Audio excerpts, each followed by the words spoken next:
بہرحال دنیا ایک بہت بڑے تصادم کی طرف بڑھ رہی ہے. اب میں اس سے اگلی بات جو کہنا چاہتا ہوں اس کے لیے پہلے سے معذرت کروں. خوشخبری میں نے دی ہے تو بدخبری بھی مجھے دی. اس عالمی غلبہ اسلام سے پہلے ابھی امت مسلمہ کی بہت پٹائی ہونی ہے، بہت پٹائی ہونی ہے، بہت پٹائی. یہ میں نہیں کہہ رہا، حضور نے کہا ہے. کتاب الملاحم احادیث کی کتابوں کے آخر میں یہ 4 ابواب جو آتے ہیں جن کو عام طور پر علماء بھی نہیں پڑھتے، اس لیے کہ ان سے کوئی فقہی مسئلہ تو نکلتا نہیں، ان سے کوئی شرعی حکم نہیں نکلتا، وہ تو پیشین گوئیاں ہے. کتاب الفتن کیسے کیسے فتنے اٹھیں گے، کتاب الملاحم کیسی کیسی جنگیں ہوں گی، کتاب اشراط الساعہ قیامت کی علامات کیا ہوگی، کتاب و علامات القیامہ یہ کیا ہوں گے. ان ابواب کو پڑھیے تو آپ کو معلوم ہوگا اس دور کے آنے سے پہلے ابھی امت مسلمہ پر اللہ کے عذاب کے بہت سخت کوڑے پڑ. معافی چاہتا ہوں.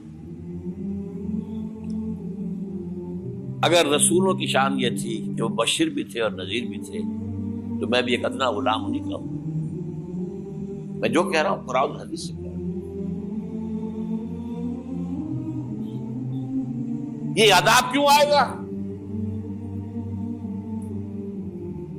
امت مسلمہ بحیثیت مجموعی اللہ کی نگاہ میں مجرم، بہت بڑی مجرم. کیوں؟ 1 انچ زمین دنیا میں نہیں دکھا سکتی جہاں اللہ کا دین قائم. یہ مذہب ہے، مسجدیں ہیں، حج ہے اور عمرے ہیں، یہ مذہب ہے. دین کہاں ہے؟ اللہ کا نظام کہاں ہے؟ دین حق کہاں ہے؟ وہ نظام عدل کہاں ہے؟ وہ نظام سیاست کہاں ہے؟ وہ قانون شریعت کہاں ہے؟ آپ کی ساری معیشت سود کے اوپر ہے، اور سود سے زیادہ بڑا گھناؤنا جرم کوئی نہیں، سود سے زیادہ بڑا گھناؤنا گناہ کوئی نہیں، جس کے بارے میں حضور نے فرمایا الربا 70 جزءا یحوما. 2 حدیثیں ہیں. یہ ربا کے 70 حصے ہیں یا 70 گناہ ہیں. 70 گناہ ہیں جن میں چھوٹے بھی ہیں بڑے بھی ہیں. 70 گناہ. ایسا روحا ان میں سب سے چھوٹا اس کے مساوی ہے ان کہ الرجل امہ، کہ کوئی شخص اپنی ماں سے زنا کرے. سنن ابی داؤد کی روایت ہے، سن لیجیے پڑھ لیجیے. سارا نظام آپ کا کہاں ہے؟ تجارت ہو تو اس پر ہے، زراعت ہو تو اس پر ہے. بیج لیا تھا تو سودی قرضے پہ لیا تھا، اس کے بعد جو اس کے لیے کھاد خریدی تھی سودی قرضے پہ خریدی تھی، پیسٹی سائڈز خریدے تھے سودی قرضے پہ خریدے تھے. اس کے بعد اگر کوئی ہارویسٹر لیا ہے، کوئی اور لیا، ٹریکٹر لیا تو سودی قرض. سود ہر دانے گندم میں سود ہے. کوئی شخص بچا ہوا نہ، میں بچا ہوا نہ بچے ہوا، کوئی بچا ہوا.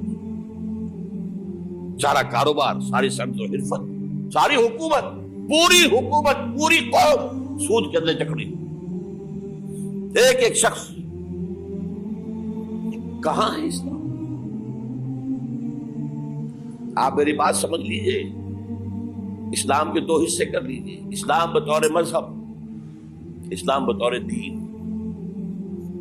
اور یہ تو آپ قرآن پڑھتے ہیں، پورے قرآن میں مذہب کا لفظ تو آیا ہی نہیں ہے. حدیث کے ذخیرے میں بھی میری امکان، میرے معلومات کے تک کہیں نہیں. یہ مذہب تو ہمارے یہاں استعمال ہوتا تھا فقہوں کے لیے. مذہب حنفی، مذہب مالکی، مذہب شافعی، مذہب حنبلی، اب ایک مذہب سلفی اہل حدیث حضرات کا ہو گیا ہے، مذہب ظاہری، مذہب جعفری. یہ فقہوں کے لیے تھا.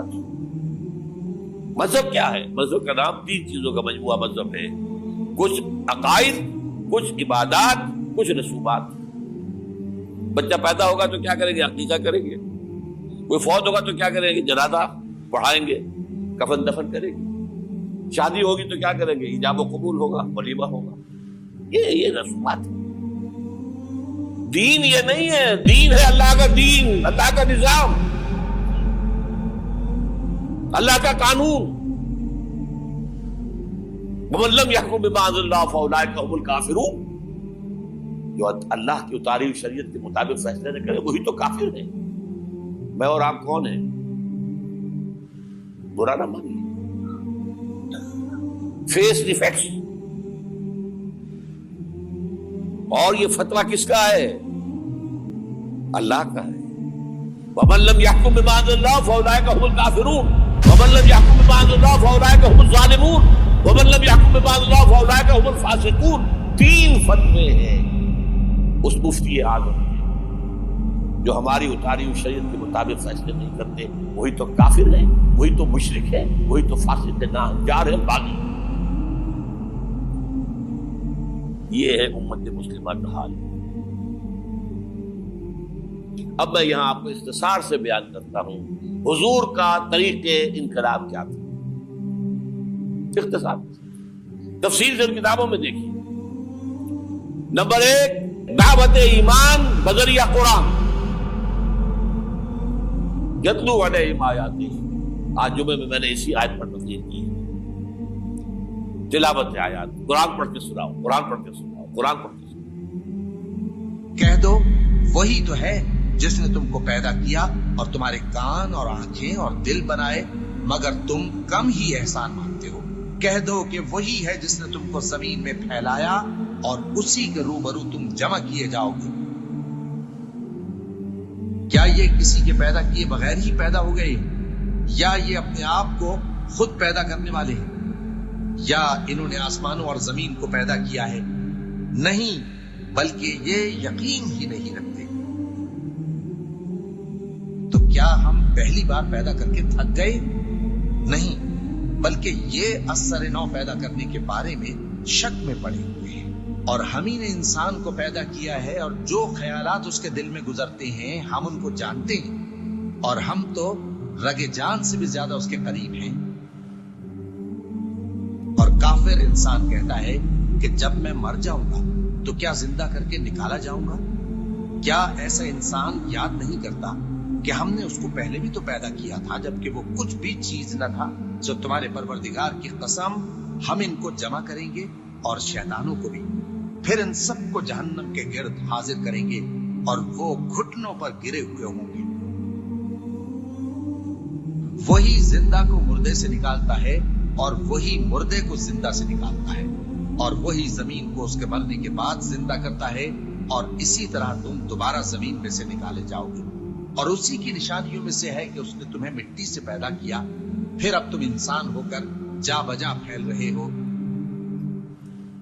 اس قرآن کے ذریعے سے دلوں میں ایمان پیدا ہو, یقین والا ایمان. دیکھیے, برا نہ مانے, مغالطے میں نہ رہیے. میرے اور آپ کے دلوں میں ایمان نہیں ہے, عقیدہ ہے. عقیدہ ہے, والدین سے ملا ہے.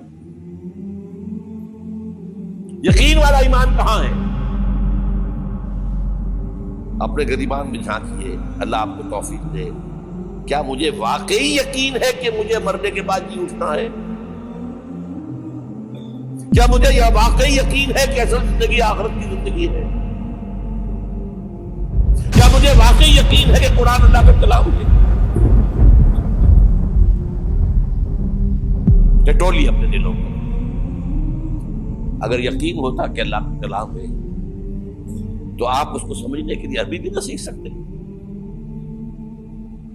انگریزی آپ پڑھے, اور پڑھی آپ نے ایسی کہ انگریزوں کو پڑھا دے.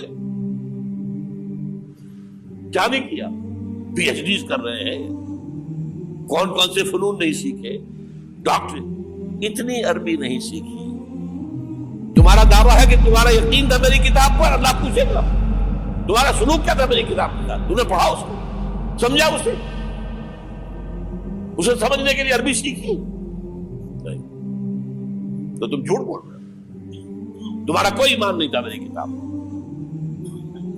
ما آمن بالقرآن من استحل محارمہ, جنہوں نے سود کو اپنے پورے نظام کی جڑ بنیاد بنایا ہو, ان کا ایمان کوئی ہے اللہ پر؟ حضور فرماتے ہیں کہ جس شخص نے حرام کسی شے کو اپنے لیے حلال کر لیا اس کا کوئی ایمان نہیں. دوبارہ آج بھی کرنا ہے تو دوبارہ ایمان پیدا کرنا ہوگا. ایمان, عقیدہ نہیں, ایمان. صرف لپ سروس نہیں, اقرار باللسان نہیں, تصدیق بالقلب. جو لوگ آئے جن کے دلوں میں ایمان پیدا ہوا پھر ان کا تزکیہ کیا، تطہیر فکر، تصفیہ قلب، تجلیہ روح، تزکیہ نفس، اندر کا باطن دھو دیا قرآن نے۔ جو بجاں در رفت جہاں دیگر شمس، جہاں جو دیگر شد جہاں دیگر شمس۔ یہ قرآن جب کسی انسان کے اندر اتر جاتا ہے، اس کے اندر کے مکمل اوور ہالنگ، مکمل صفائی، دماغ کی صفائی غلط نظریات سے، دل کی صفائی غلط نیتوں سے، غلط ارادوں سے،